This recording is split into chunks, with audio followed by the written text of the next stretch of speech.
একেবারে অল্প সময়ে আপনাদেরকে গুরুত্বপূর্ণ কিছু তথ্য দিয়ে রাখি। ইকামা এক্সপায়ার হলে জরিমানা কত?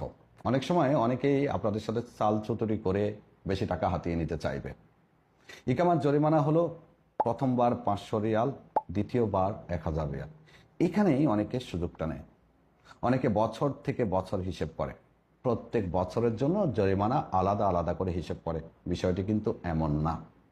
চলুন একটু বিস্তারিত অল্প সময়ে বুঝে নিই।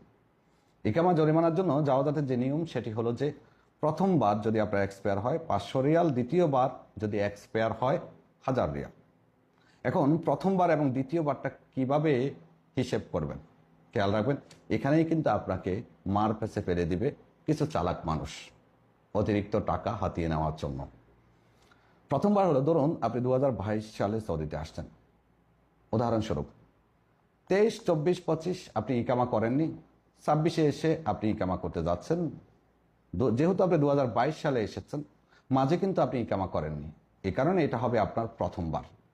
এখন 2026-এ আপনি ইকামা করেছেন, হঠাৎ করে 2027-এ গিয়ে আপনি আবার ইকামা এক্সপায়ার করে ফেলেছেন, তাহলে এখানে দ্বিতীয়বার হবে। কেননা আপনার 22-এ একবার এক্সপায়ার হয়েছে, 26-এ একবার এক্সপায়ার হয়েছে, দুইবার।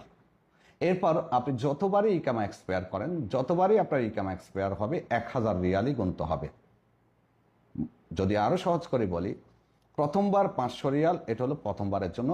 যেহেতু 2022 সালে আপনি এসে ইকামা করেননি, 2026 সালে আপনি আবারও ইকামা করেছেন, 2027-এ গিয়ে আপনি আবারও ইকামা এক্সপায়ার করে ফেলেছেন, এই ক্ষেত্রে দ্বিতীয়বার হচ্ছে 2027টা। এখন 2028-এ গিয়েও আপনি ইকামা এক্সপায়ার করে ফেললেন, 2029-এ গিয়েও আপনি ইকামা এক্সপায়ার করে ফেললেন, সেক্ষেত্রে প্রত্যেকবার 1000 রিয়াল করে আপনাকে গুনতে হবে, প্রত্যেক বছরের জন্য নয়। খেয়াল রাখবেন, তথ্যটা খুবই গুরুত্বপূর্ণ। শেয়ার করবেন, অন্যরাও উপকৃত হবে। আল্লাহ হাফেজ।